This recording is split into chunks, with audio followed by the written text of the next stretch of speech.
एक बार जिन नाम ली हित सो होए अति दीन, ताको संग न छाणहि ध्रुव अपनो कर लीन। ये महारसिक शेखरों के वचन है, कोई ऐसे मिथ्या वचन थोड़ी। श्वास को भी रोक लेते हैं। भगवान का जो मंत्र श्री देवर्षि नारद जी ने दिया उसी का ध्यान कर रहे। ऐसा पद मिला कि सप्त ऋषि परिक्रमा करते हैं, ना उनके पिता को मिला ना उनके पितामह को मिला। इसके आगे तो है ही नहीं। उत्तानपाद, महाराज मन, ब्रह्मा, बस ऐसा पद मिला कि किसी को पद नहीं मिला।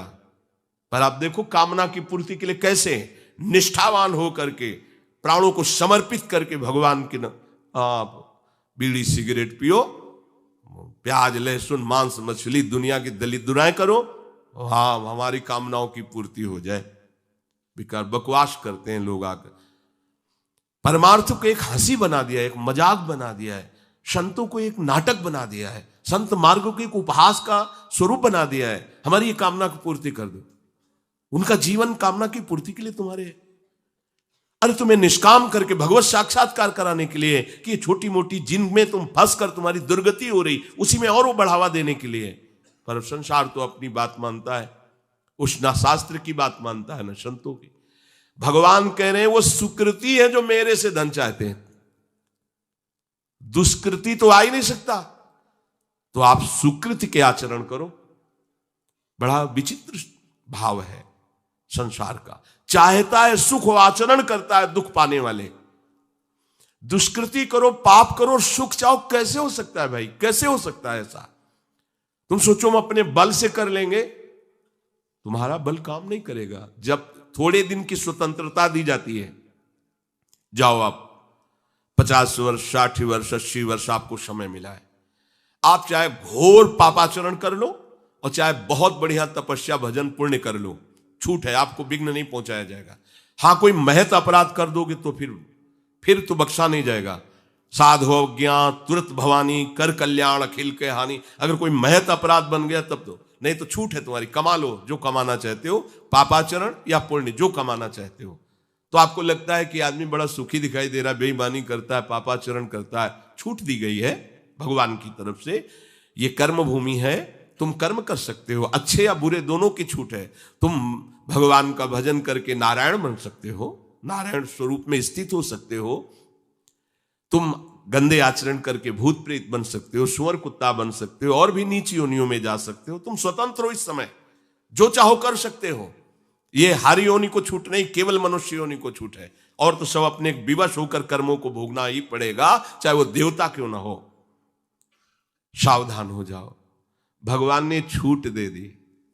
ये यहां नहीं कह रहे कि तुम निष्काम ही होकर हमारी शरण में आओ। बड़े कृपालु हैं, जगत पिता है ना। वो कह रहे हैं कि आर्तो जिज्ञासु रर्थार्थी ज्ञानी चो भरतर्षभ। मान लो बहुत दुष्कृति है, बहुत गंदे आचरण वाला है, और उसको किसी भी संयोग से भगवान में रुचि हो जाए तो अब उसे दुष्कृति नहीं कहा जाएगा। अपने लोगों की यही कि अगर जीवन में कभी पीछे हमने उसको कोई ऐसा आचरण करते हो, जीवन भर यही उसी आचरण को देखेंगे हम, ये वो गंदा आदमी है जिसने ऐसा किया। भाई एक तरंग आई थी, उस तरंग में उसके द्वारा वो गलती हो गई, इसके बाद वो भगवान की शरण में वो सुधार, वो महात्मा बन जाएगा। पर हमारी दृष्टि उसके नाम जपने पर, उसके भगवत मार्ग में चलने पर नहीं है, क्योंकि हम लोग उसी का आदर करते हैं। वो झूठ बोला था, वो झूठ बोलने वाला है, वो बेईमानी की थी, वो हाँ गंदी दृष्टि से उसने देखा था, वो ऐसे ही दृष्टि उसकी रहेगी। नहीं, ऐसा नहीं। दुष्कृति आचरण करने वाला किसी संयोग से यदि उसकी भगवान नाम में रुचि हो गई, सत्संग में रुचि हो गई, भगवान का आश्रय ले लिया, तो भगवान कहते साधुरिव समंतव्य। अब उसे साधु मानो, बड़ा पुण्यात्मा है, क्योंकि वो मेरे आश्रय में आ गया, मेरी शरण में आ गया। भगवान कृपा करके ये 4 बातें कह रहे हैं। अगर आपको कोई भारी से भारी संकट है, चाहे जितना बड़ा संकट हो, कई घटनाएं अपने जीवन में हमने देखी, आश्चर्यमयी घटनाएं, जो बिल्कुल बस केवल भगवान ही बचा सकते थे। मुरारी शरण जी और कई संत अपने गिरिराज जी की परिक्रमा में रात्रि में गए थे।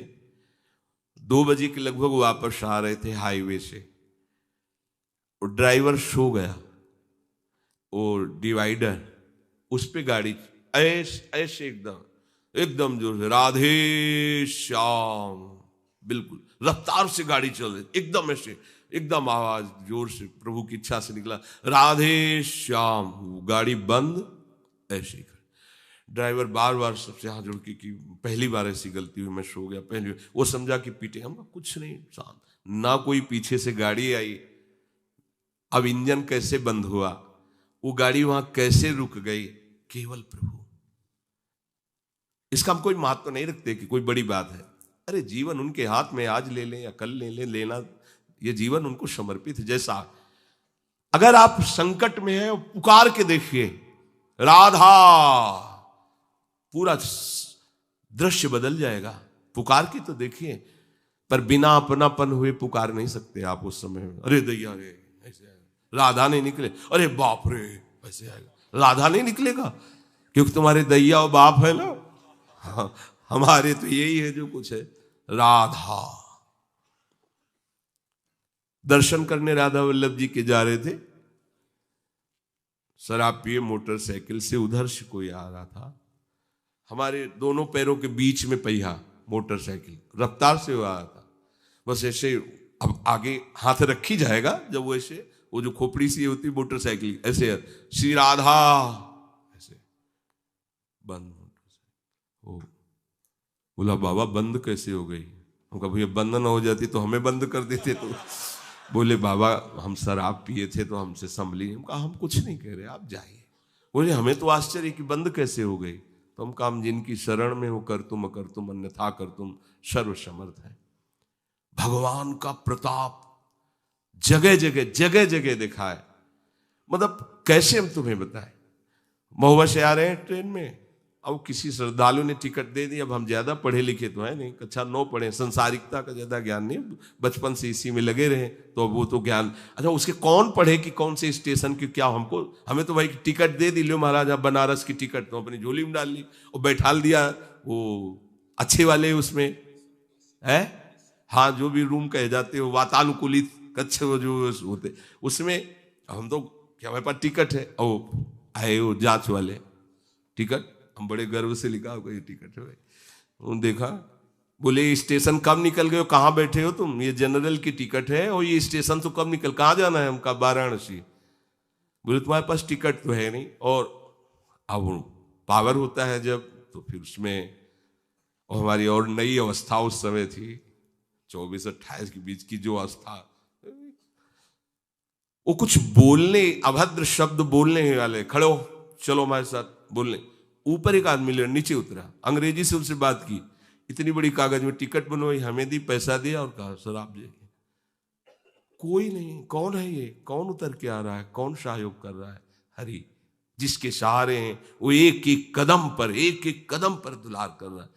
अब संकट निवृत्ति के लिए हम प्रभु का आश्रय न लेकर जगत का आश्रय बड़े बड़े चूक कर देते हैं।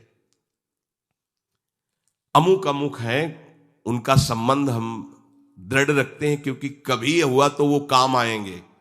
धिक्कार है भगवत शरणागत कहला करके किसी अन्य का आश्रय लेना। इतने बड़े मालिक हैं, सर्वत्र सर्वशक्तिमान, तुम्हें और किसी का आश्रय चाहिए? पर ये बात तभी समझ में आएगी जब खूब सत्संग करोगे और नाम जप करोगे। भगवान का आश्रय पल पल पर देखा है, उनका जीवन में दुलार देखा है। बस ये लगा कि भगवान ही बचा सकते हैं, दूसरा कोई नहीं बचा सकता। गंगा किनारे कुछ जगह ऐसी होती है जो ऊपर से एकदम सूखी पपड़ी दिखाई दे रही, वो अंदर भारी दलदल होता है। हम लोग अपनी मस्ती में चले जा रहे हैं, पीछे से आवाज, ए बाबा रुकना, कदम रुकिए। वो दौड़ के आया, बोले बाबा आपको पता है ये यहां से देखो आधा किलोमीटर तक दलदल है, फंस जाओगे तो वहीं खड़े खड़े मर जाओगे, कोई निकालने वाला नहीं। ऊपर से सूखी पपड़ी, नीचे पग पग पर प्रभु को देखा है। आर्थ, अगर संकट निवृत्ति कोई कर सकता है तो भगवान श्री हरि कर सकते हैं। आप उनका आश्रय। भगवान उसको अपना कर के कहते हैं बड़ा उदार है, उसने मेरी शरण ली। उदार जैसे बच्चा दौड़ कर घर आ जाए, माँ की गोद में बैठ जाए तो माँ क्या कहती है, बहुत दुलार करती है। ऐसे दुलार करते हुए उस मनुष्य को भगवान करे ये बड़ा उदार है, बड़ा सुकृति है, इसने दुख निवृत्ति के लिए मेरा आश्रय लिया। अगर सत्संग सुनकर तुम्हें थोड़ा भी भाव आ रहा हो तो किसी भी विपत्ति में किसी का सहारा मत लेना, एकमात्र प्रभु का भरोसा रखना। अगर विपत्ति संपत्ति में न बदल जाए तो हमें बताना, और अगर किसी का सहारा लिया तो बनती हुई बात बिगड़ती चली जाएगी, ये पक्का समझ लेना। आपको लगेगा कि उनका फोन नंबर कर दें तो एक फोन में सारी बात संभल जाएगी, नहीं भाई, ये लोकवत थोड़ा संभलता नजर आएगा, लेकिन वो बात बिगड़ जाएगी जिससे सारी बात बननी। नहीं, बने तो रघुबर ते बने और बिगड़े तो भरपूर। बिगड़ जाने दो, क्यों? इतनी बिगड़ जाएगी तो संभलेगी कैसे? वो बिगड़ते बिगड़ते अंतिम स्टेज पर ऐसा संभाल देगा जितनी संभली थी उससे 1000 गुना बढ़ के। वो बड़ा महामहिम है। अर्थार्थी जो केवल भगवान से अर्थ चाहता है, ठीक है, हमें धन चाहिए तो भगवान श्री हरि का आश्रय ले, जो चाहिए आप मान लीजिए, पर गलत आचरण कर रहे हो इसलिए आपके ऊपर प्रभाव नहीं पड़ रहा। हमारी बात हाथ जोड़कर हम प्रार्थना करें, मान लीजिए सब कामनाओं से पीड़ित है, सबकी कामनाएं पूर्ण हो जाएंगी। जो इच्छा करी हो मन माही, प्रभु प्रसाद कछु दुर्लभ नाई। पर मांस खाना छोड़ो, शराब पीना छोड़ो, पराई बहन बेटियों के साथ गंदी दृष्टि करना बंद करो, ये गंदे आचरण बंद करो, राधा राधा बोलो, ना पूर्ण हो जाए तो हमें बताना। मनमानी आचरण करते हो, गंदे पापाचरण करते हो, फिर कहते हो कि हमें कुछ दिन राधा नाम जपते हुए अभी लाभ नहीं मिला। लाभ कैसे मिले? आप नीचे से तो ऐसे असाधन कर रहे हो, पापाचरण कर रहे हो, प्रभु की आज्ञा का उल्लंघन करोगे तो कैसे प्रभु प्रसन्न हो जाएंगे तुम पे? हमें किसी से अपना काम बनाना होता है ना, तो उसकी रुचि के अनुसार चलना होता है। एक साधारण व्यवहार की बात करें, हमें आपसे काम बनाना है तो हमें आपकी रुचि देखनी पड़ेगी और आपकी रुचि के अनुसार चलना पड़ेगा। आपकी भावना में हमारी कदर बने तब हमारी बात बनेगी। तो हमारे प्रभु तो पहले ही कहते हैं तुमसे कि ममई वांसो, तू मेरा है। पर प्रभु की आज्ञा है शास्त्र के अनुसार चलो, जो मैं बोल रहा हूं वैसे ही चलो। ऐसा चलोगे तो तुम्हें धन मांगना ही नहीं पड़ेगा। आपको मजाक लगता है ये सब कथाएं सुनकर, अगर विश्वास हो तो तुम्हें मजाक न लगे, ऐसा तुम्हारे जीवन में भी हो जाए। नरसिंह मेहता जी के पास उनकी बेटी के यहां भात भरने के लिए जब चर्चा चली तो अब ये लगा कि अगर यहां निमंत्रण नहीं भेजेंगे तो बहू को दुख होगा, और निमंत्रण भेजते हैं तो बेइज्जती की बात होगी, क्योंकि सब बाबा जी आएंगे फटे पुराने कपड़े, मजीरा और करताल लिए, और हरि नाम कृष्ण नाम गोविंद नाम कीर्तन करने। अब यहाँ वीआईपी लोगों के बीच में और लोग पूछेंगे कौन है तो कहेंगे समधी, बेइज्जती महसूस होगी। धनाभिमानियों को ये रहता है कि ये तो भिखारी हैं, बाबा जी हैं, इनके सामने क्या बेइज्जती नहीं। तो बोले इतना लिख दो कि वो आएंगे ही नहीं, इतना पर्चा में भात का सामग्री लिख दो कि वो आएंगे ही नहीं। ये बात जब कि निमंत्रण भी हो जाएगा और नहीं आए तो बेटी भी, जो बहू है वो भी नाराज नहीं होगी, भाई निमंत्रण तो गया है, पूरा लिख दिया। नरसिंह मेहता जी के पास पत्र गया, उन्होंने देखा, जाके ठाकुर जी के चरण, महाराज, क्योंकि भगवान के सिवा कोई आश्रय है नहीं। तैयारी की गाड़ी में, तो अब वहां 10-5 तो संत महात्मा कीर्तन, पूरी मंडली भगवत कीर्तन कर, गाड़ी में बैठ के, अब नरसिंह जी के सिवा उनका कोई था नहीं, और नरसिंह जी की हरि आश्रय। अब जहां नरसिंह जी वहीं, मान लो अपने लोग चलेंगे तो पूरे चलेंगे, जहां चलेंगे। अब कीर्तन करते हुए ऐसा भात भरा था ठाकुर जी ने कि भूतो न भविष्यति, स्वर्ण की वर्षा हुई थी, लिखा है स्वर्ण की वर्षा हुई थी। द्वारिकाधीश की गाड़ियां लगी हुई थी, बैलगाड़ियों में सब लदे स्वर्ण आभूषण, सब गांव का गांव पूरा कंचन का हो गया था। ऐसा वैभव भगवान ने प्रकाशित किया। आपको क्या भगवान पर विश्वास नहीं? क्या आप प्रभु के नहीं हैं? क्या आपको प्रभु ऐसा प्यार नहीं करते? पर आप प्रभु के ऐसे आश्रित नहीं होते, इसीलिए आपको अनुभव में नहीं होता। अगर कोई आश्रय नहीं है और आपकी किसी पर नजर न जाए, केवल इन्हीं के चरणों में रहे कि अब तो जीवन आपके लिए, ऐसे संभाल लेंगे। ऐसे अर्थ चाहिए आपको तो केवल इनका भरोसा ले लो, केवल इन अपने छल कपट का, अपने व्यवहार का, अपने किसी बल का नहीं, केवल इनका भरोसा ले लो। चमत्कार हो जाएगा जीवन में, आपको पता नहीं चलेगा कैसे हुआ। कभी ऐसे नहीं हुआ इसका, कभी किसी से ऐसे नहीं हुआ इसका, कैसे हो रहा है उनका, कैसे हम सबका उदर पोषण हो रहा है, वृंदावन वास हो रहा है, सब चल रहा है। कैसे प्रभु चला रहे हैं? क्या आप सबको नहीं चला रहे हैं? पर आप अपने को कर्ता मान रहे हैं, इसलिए आपको अनुभव में नहीं हो रहा, इसीलिए आपको परेशानियां हो रही, क्योंकि आप कर्ता बन रहे हो। अगर विश्वंभर कर्ता को कर्ता मान लो और उनके आश्रित हो जाओ तो जो चाहोगे मिल जाएगा, अगर ना चाहोगे तो वो मिल जाएंगे। जो चाहोगे मिल जाएगा, बिल्कुल कोई चाह न करो तो वो जो व्यवस्था उनको करनी करेंगे और वो स्वयं मिल जाएंगे। अर्थार्थी भक्त को धन संपत्ति वैभव चाहिए, पर वो केवल हरि से चाहिए, दूसरे से नहीं। बस ये ध्यान रखना, इसकी परीक्षा होगी आपकी। अपने इष्ट देव के अनन्य होकर के यदि आप अर्थ चाहोगे तो बहुत जल्दी आपका परिवर्तन होना शुरू हो जाएगा। पर आचरण आपके पवित्र होने चाहिए, ये भी ध्यान रखना। आचरण की अगर पवित्रता नहीं तो फिर शिकायत मत करना। आप अपने आचरण पवित्र करो और नाम जप करो, केवल हरि के आश्रित रहो, फिर देख लेना। अगर आपको लगता हो कि भगवान के भक्त बहुत गरीब और ऐसे, सच्ची पूछो, उनको आकांक्षा नहीं होती। प्रभु जबरदस्ती व्यवस्था करते, उनको आकांक्षा नहीं होती। 4 रोटी मांग ली, ऐसे ही पड़े, पूरा जीवन प्रभु के लिए। उन प्रेमी महापुरुषों की चरण धूलि अगर शरीर का स्पर्श कर ले तो पावन हो जाए। देवता तरसते हैं उनकी सेवा के लिए, सिद्धियां हाथ जोड़े खड़ी रहती हैं, पर वो अकिंचन महात्मा किसी से कुछ नहीं चाहते। कि ऐसा न समझो कि हमारा दास, हमारा भक्त, हमारा आश्रय लेने वाला ऐसा नहीं है। वो हरिदास, भगवान के चरणों का दास है। समस्त ऐश्वर्य संपन्न भगवान उसके अधीन हो जाते हैं जो भक्ति करता है। अगर आपको अर्थ चाहिए तो केवल भगवान का आश्रय ले, दूसरे का नहीं। अब ये कोई छोटी मोटी बात नहीं, देख लीजिए अंदर से। अपने बल का आश्रय नहीं, किसी दूसरे व्यक्ति का आश्रय नहीं, किसी दूसरी देवी शक्ति का आश्रय नहीं, केवल श्री हरि का आश्रय। और जब आप पक्के उतर जाओगे, जैसे सुदामा जी, तो जैसी द्वारिकापुरी थी वैसे सुदामापुरी हुई। जैसा वैभव द्वारिकाधीश का वैसे सुदामा जी का वैभव था। पक्का मान लीजिए। लोग समझते नहीं, ऐसा ना समझो कि ये केवल कथाएं हैं। आपका जीवन स्वयं एक कथा बन जाएगा।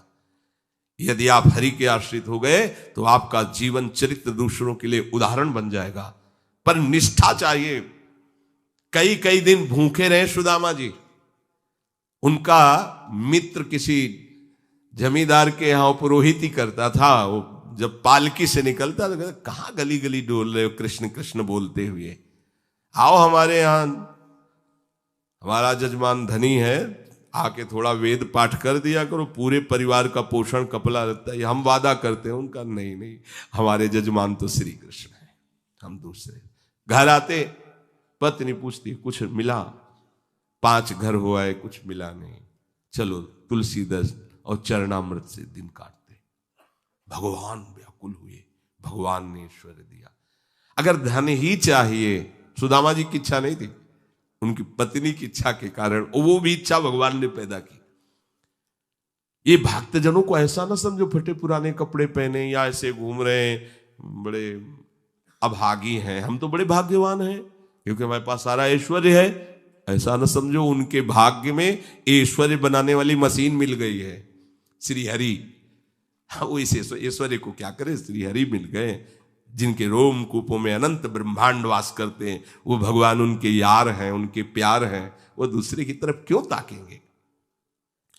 और जिज्ञासु, जो जानना चाहता है, भगवान को केवल भगवान ही जानते हैं, दूसरा नहीं जानता।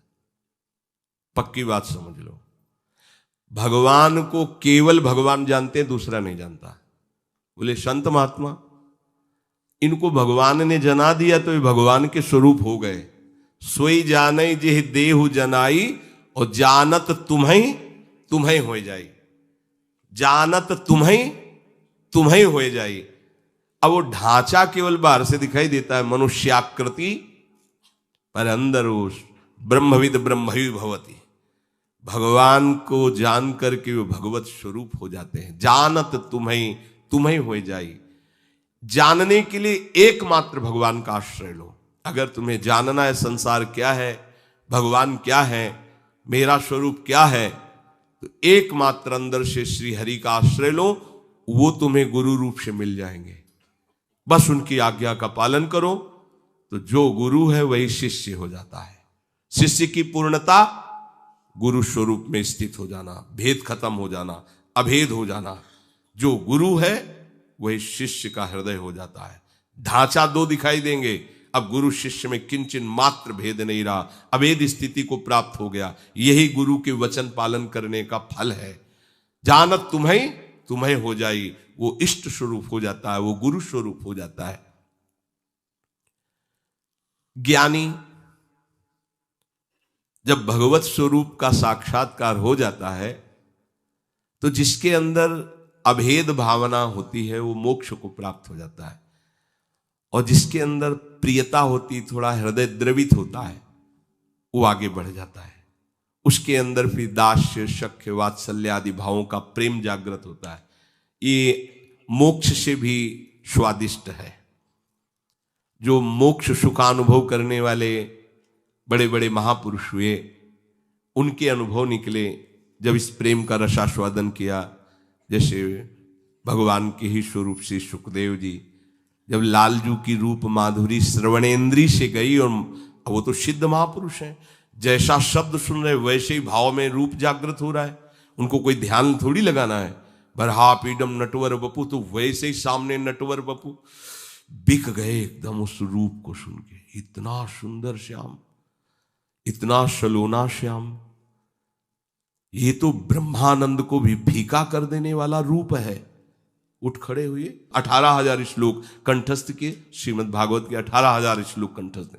और ये ऐसे महापुरुष हैं जो जन्म सिद्ध हैं। अपने पिता व्यास जी को स्वयं उत्तर नहीं दे रहे, वृक्ष उत्तर दे रहे हैं। सुकोहम वृक्षों से निकल रहा है। ऐसे तदात्म भाव को प्राप्त महापुरुष, अर्थात ब्रह्मानंद से भी श्रेष्ठ श्री कृष्ण का रूप रसास्वादन। मधुसूदन सरस्वती जी बंशी विभूषित करा नवनी हृदाभात, उसमें कह रहे हैं कृष्णात् परम किमपि तत्व हम, कृष्ण से कोई बड़ा तत्व है मैं नहीं जानता। तो जो भगवान कह रहे हैं कि ज्ञानी जो भक्त है, यहां दो भाव ज्ञानी के, जिन्होंने सत्य को जान करके भगवत स्वरूप में लीन हो गए, या जो सत्य स्वरूप भगवत स्वरूप को जानकर प्रेम में लीन हो गए। प्रेम में लीन होना, अभेद होते हुए भी भेदभाव को स्वीकार करना। ये भेद मायाकृत नहीं है, ये चिदानंद भाव भेद है, भाव भेद। ये जो ज्ञान में लीन हो चुके हैं उसके आगे की बात है। इसीलिए इस भेद को वो ना जानने के कारण कहते कुछ न कुछ अविद्या बचती है, तभी भेद दिखाई देता है। ऐसा नहीं है। जिस समय स्वरूप का साक्षात्कार होता है और उसके हृदय में भक्ति का अंश होता है, भक्त को भी स्वरूप साक्षात्कार होता है।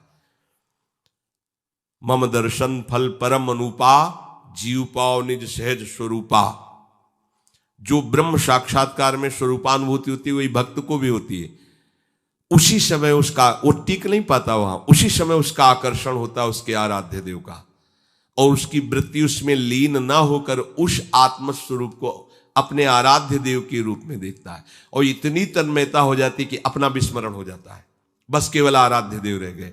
अब यहां से प्रेम की दशा प्रारंभ हो जाती है। ज्ञानी सब कुछ विस्मरण करके आत्मस्वरूप में लीन हो जाता है।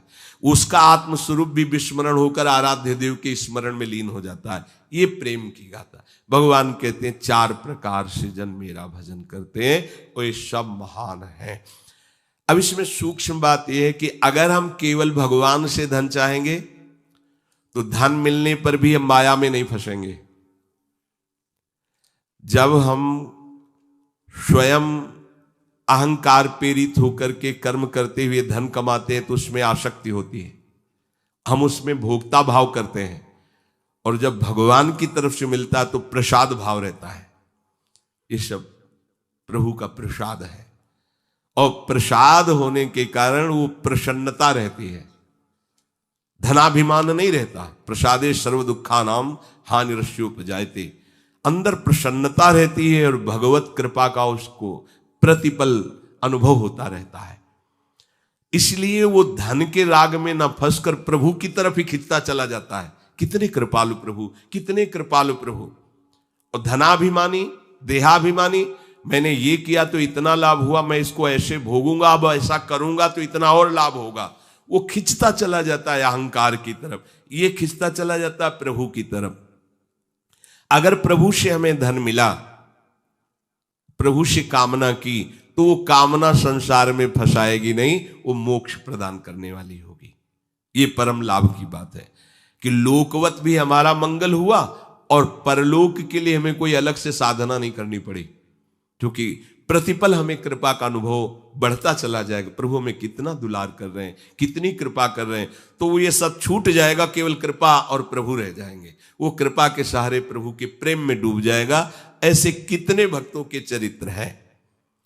जब हम संकट निवृत्ति भगवान से चाहेंगे तब लगेगा अच्छा कोई दूसरा मेरा सहयोगी नहीं हुआ, भगवान ने ऐसी कृपा। तो अपनी अनुभूतियां जो होती है और प्रभु की तरफ हमें प्रेरित करती है। संकट निवृत्ति के बाद वो प्रभु को भूल नहीं जाएगा, वो प्रभु में आसक्त हो जाएगा। ये आंतरिक बात है, सूक्ष्म बात है। आर्त कोई भी भक्त जो हुआ हो और उसकी संकट निवृत्ति भगवान ने की हो और वो भगवान को भूल करके संसार में ही रमण कर रहा हो, ऐसा नहीं हुआ। भूलने की वो चेष्टा भी करेगा तो भगवान उसे भूलने नहीं देंगे, क्योंकि उसने आर्त भाव से ही सही पर प्रभु का आश्रय लिया है। और प्रभु का आश्रित कभी माया में फंस नहीं सकता है, पक्का है, चाहे किसी भी भावना से आश्रय लिया हो। और जो भगवान से जानना चाहता है भगवान को, उसको कभी ज्ञानाभिमान नहीं होता। अगर हम पढ़ लिख करके जानना चाहेंगे तो जान भी नहीं पाएंगे, पर हमें ज्ञानाभिमान हो जाएगा। अगर प्रभु से जानेंगे, गुरु कृपा से जानेंगे, तो कभी ज्ञानाभिमान नहीं होगा।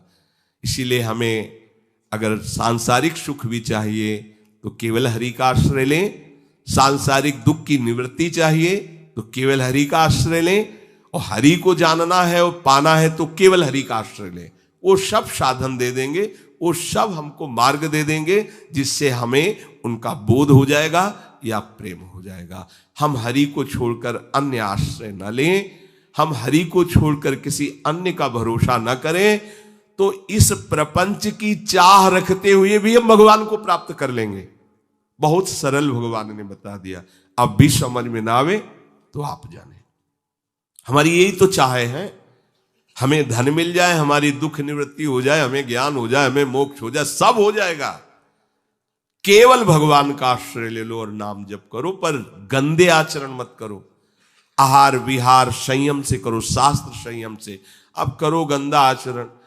जो गंदे आचरण वाले थे जब प्रभु की शरण में आए तो उलट गए, फिर दोबारा नहीं देखा उधर, तो क्या हुआ, वो महात्मा बन गए। अब अपने भगवान की शरण में आए, अगर गंदे आचरण करते रहेंगे तो अनुभव नहीं होगा, और ये होगा कि पता नहीं भगवान आपके ऊपर प्रसन्न होंगे इसलिए ऐसा हो गया, हमारा तो नहीं हुआ। आप आचरणों को, भगवान का बल आपको सहयोग देगा, आपको बचाएगा। पर आप इच्छा करके यदि कामनाओं की प्रवाह में बहकर गंदे आचरण करेंगे तो छूट भी दी है भगवान ने, आप करो और उसका फल भोगो। अवश्य में भोक्तव्यम कृतम कर्म शुभाशुभम। आश्रित को ये ध्यान रखना चाहिए, अपने आराध्य देव के विरुद्ध आचरण नहीं करना चाहिए। अगर कहीं होने की संभावना हो तो आराध्य देव से प्रार्थना करनी चाहिए, बचा लो प्रभु।